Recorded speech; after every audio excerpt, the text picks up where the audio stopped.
Welcome to PJ education.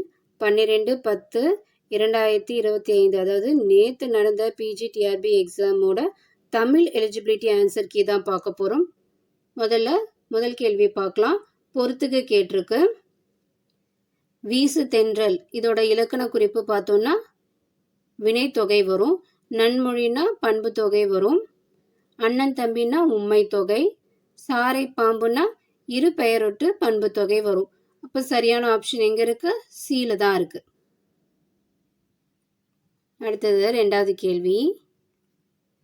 இல் நுழை கதிர் என்னும் சொல்லின் பொருளினை தேர்ந்தெடுக்கன்னு கொடுத்துருக்கு. இதோட சரியான பொருள் பார்த்தோம்னா இல்லத்தில் நுழையும் கதிரவனின் ஒளிக்கற்றை. மூணாவது கேள்வி. வானம் வசப்படும் என்ற பிரபஞ்சனின் படைப்பு ஒரு வரலாற்று புதினம்.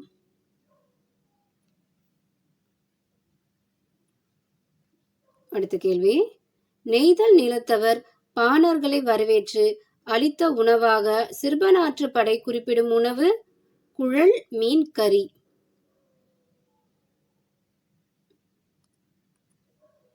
அடுத்தது. அரசனின் கல்வி வீரம் செல்வம் புகழ் கருணையை பாடுவது பாடாந்திணை.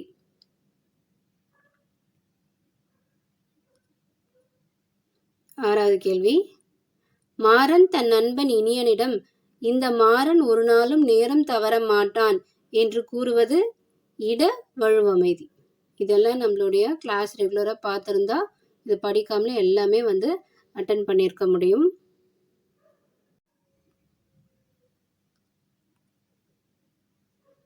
ஏழாவது கேள்வி பார்க்கலாம். இரங்கலும் இரங்கல் நிமித்தமும் என்னும் உரிபொருளுக்குரிய திணை நெய்தல்.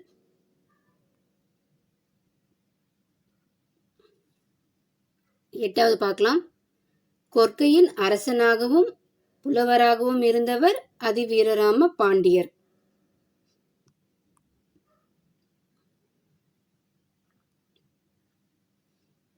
அடுத்தது ஒன்பதாவது கேள்வி.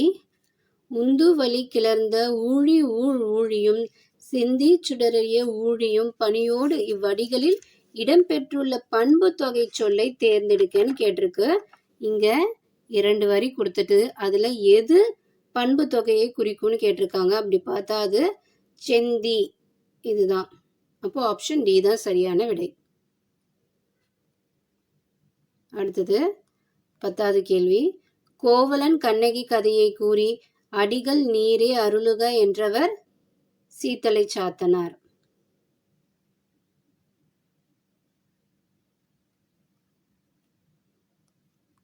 அடுத்தது. ஏற்பாடு என்பதன் சரியான வகை என்னன்னு பார்த்தோம்னா ஞாயிறு மறையும் நேரம்.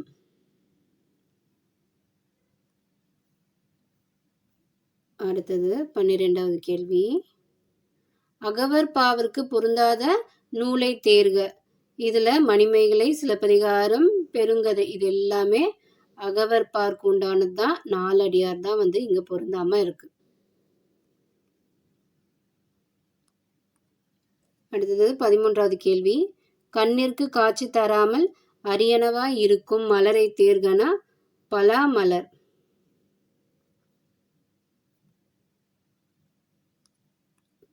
பார்க்கலாம். கால கணிதம் இது எழுதினது யாரு? கண்ணதாசன். மேகம் நாகூர் ரூமி. காசிகாண்டம் அதிவீரராம பாண்டியர். பரிபாடல் கீரந்தியர். அப்போ சரியான விடை எங்க இருக்கு? பில தான் இருக்கு.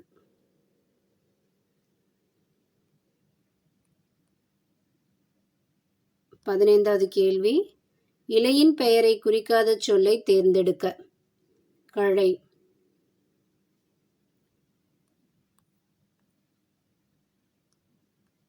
பதினாறாவது கேள்வி பார்க்கலாம். கூற்று 1. வலிமையை நிலைநாட்ட நடைபெற்ற போரில் வெற்றி பெற்ற அரசர் தும்பை பூவை சூடி மகிழ்வன் இருக்கு. இது தவறு.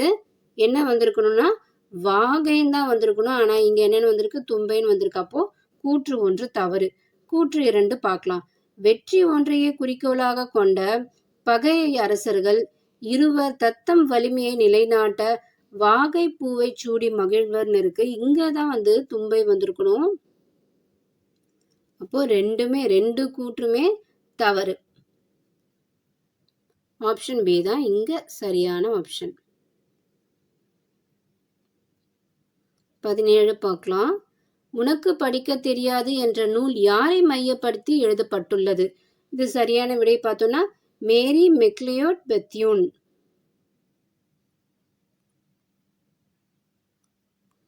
18வது கேள்வி.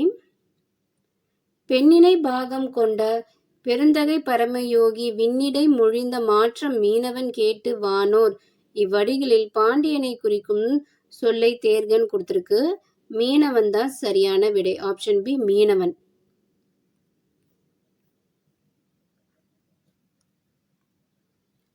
19வது கேள்வி. கோபல்லபுரத்து மக்கள் என்ற புதினம் பார்த்தோன்னா இந்திய விடுதலை போராட்டத்தை பின்னணியாக கொண்டது. ஆப்ஷன் டி தான் ரைட். அடுத்தது 20வது கேள்வி பார்க்கலாம். கால வழுவமைதியை தேர்கன்னு கொடுத்திருக்கு. இங்க சரியான ஆப்ஷன் டி. அமைச்சர் நாளை விழாவிற்கு வருகிறார்.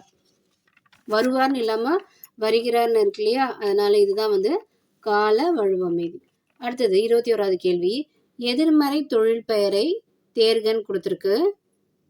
நடவாமை. அடுத்தது 22. வடமொழி கதையை தழுவி எழுதப்பட்ட நூல் சீவக சிந்தாமணி.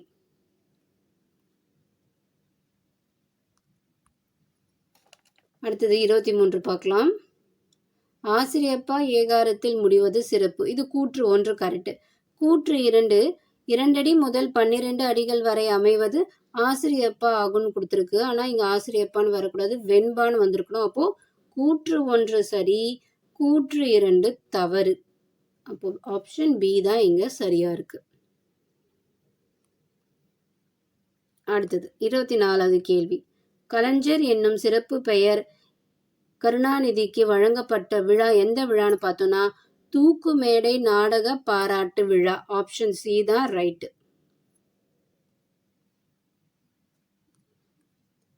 25 பார்க்கலாம். பொதுமொழியை தேர்க வேங்கை. அடுத்தது 26வது கேள்வி. பாவலேறுவால் பாடப்பட்டு தமிழுக்கு கருவூலமாய் அமைந்த நூல் எது? திருக்குறள், மெய்ப்பொருளுரை. இதெல்லாம் நூல்வெளியிலிருந்து கேட்டிருக்காங்க. வேம்பு ஆமணக்கு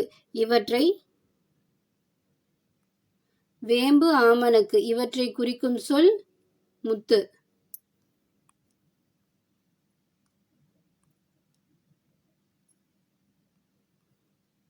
அடுத்தது 28வது கேள்வி. சங்ககால பெண்களைப் போலவே இக்கால பெண்களும் கல்வி கற்று தம் வாழ்க்கையை தாமே அமைத்துக் கொள்ளும் உரிமையை பெற வேண்டும் என்றவர் பாரதியார். 29வது கேள்வி.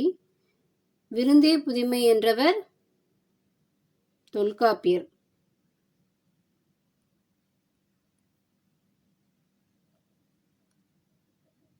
30வது கேள்வி.